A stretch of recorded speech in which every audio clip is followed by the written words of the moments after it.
Welcome to Magic Modena, and I thought today's video I would spend a little bit of time trying to compare the incomparable. As you know, I have the Modena 360 right here that many of you have seen on my video. She is actually a little bit hot at the moment, so it's going for a spin, quite a nice spin.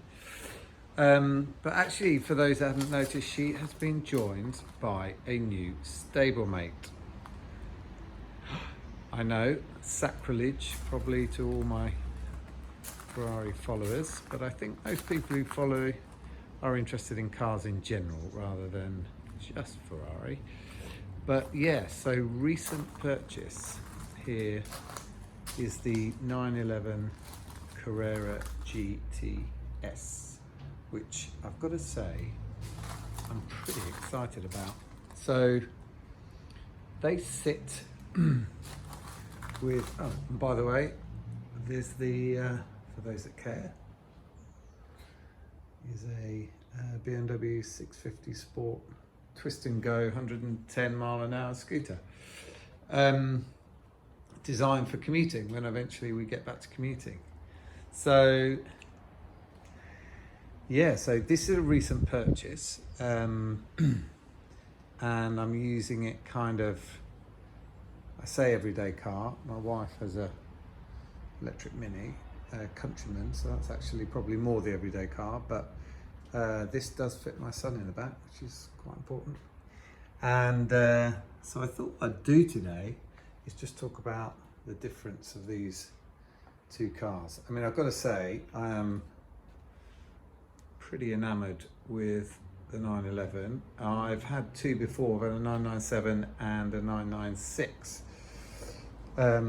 Quite different experiences in both cases, but I actually sort of went round the houses a bit and I've tried lots of different cars. I've had a Maserati GTS, but I found myself kind of wanting to get back to a 911. So I thought what we'd do today is just take a little look at both of them and can sort of highlight the differences. Now clearly there's a big age difference for a start. Nearly 20 years, not quite, 17 years, but putting that aside, they are both iconic brands, which is why I love them. And so I thought we would just spend a couple of minutes on each and start by starting them up, bring them out.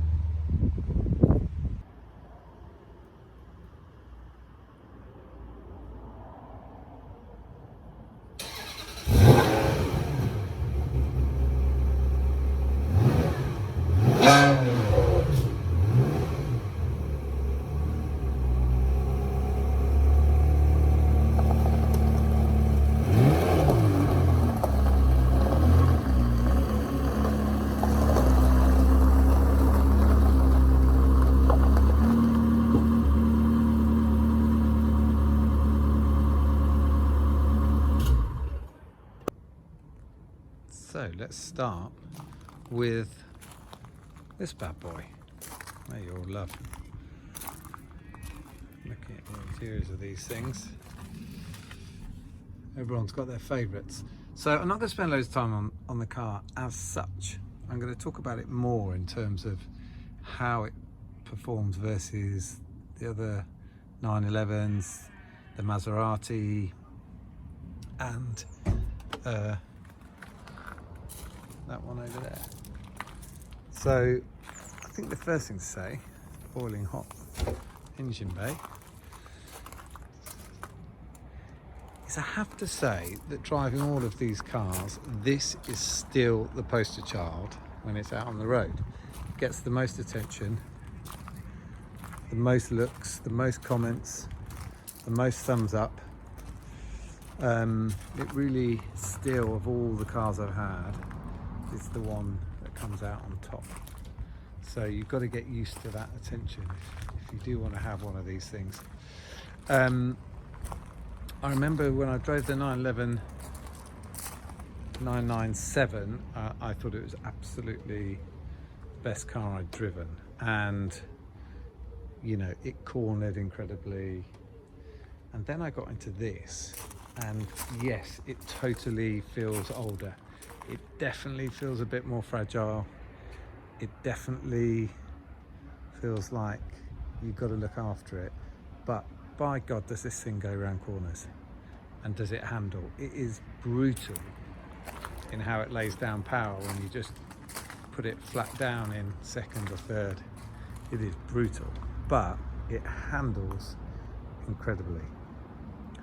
And I think, you know, I've said since that it is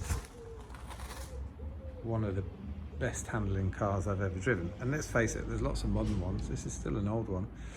And it hasn't got all the subtleties of modern cars, but it drives beautifully. It is, you are manhandling this thing. The gears are a bit, you know, they can be effortlessly smooth at certain times, and they can be clunky at others. At full swing on country roads, the gears are beautiful, but it does feel a bit, you've got to manhandle the gears a little bit, and that is the big difference versus the modern cars, absolutely no doubt. Obviously, I think, you know, just there's something about Ferrari that that Porsche just doesn't bring to the table. And you know, this car is actually, I don't want to go as far as practical, but does have a great boot. So, you know, for me, this is still a great car for two of you traveling somewhere, maybe a trip abroad, whatever, to Europe, to France, or wherever you may want to go when you possibly can. And you know, it's got space. I've literally put two golf clubs, sets of golf clubs behind there, which I don't know if you can see, but without any trouble. And so it is actually quite a good tourer. And I did a video, which I know the sound quality wasn't great, but it really is a great tour on the motorway. It really goes nicely. So when I bought this one, of course, I had a few people saying, well, it won't be long before the Ferrari goes. But you know what? I'm not sure that's true. So let's have a quick talk about the Porsche. I'll put the Modena away and let's get the Porsche out.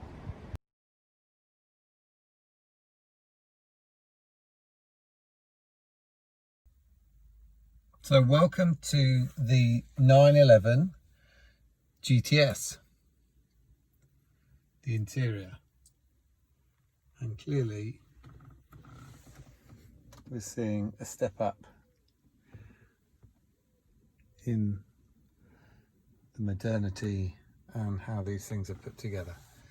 And I mean, it is beautifully put together. There is no doubt about it. There is nothing you can say that's wrong about this car in terms of the leather, bit of Alcantara on the top for those that like it. The back seats. I did actually quite a lot of research on what you can get in the back, because I'd forgotten.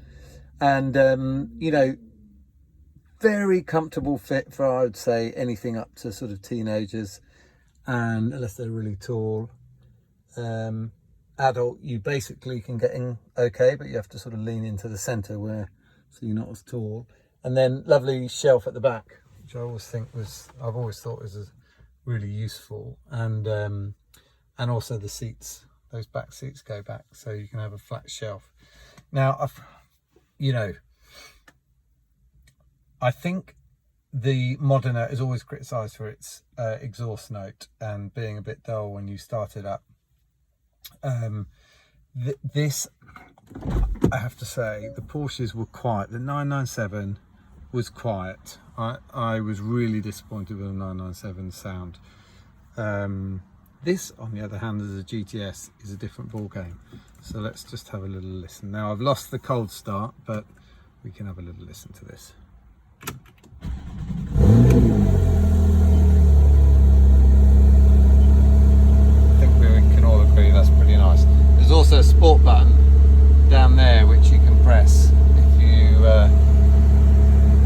loads of stuff. I'm not going to do a full review on this car, I might do that separately. I just want to talk about it.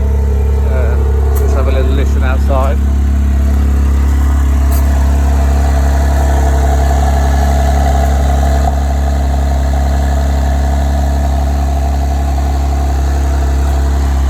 I think we can all agree that is a pretty good sound.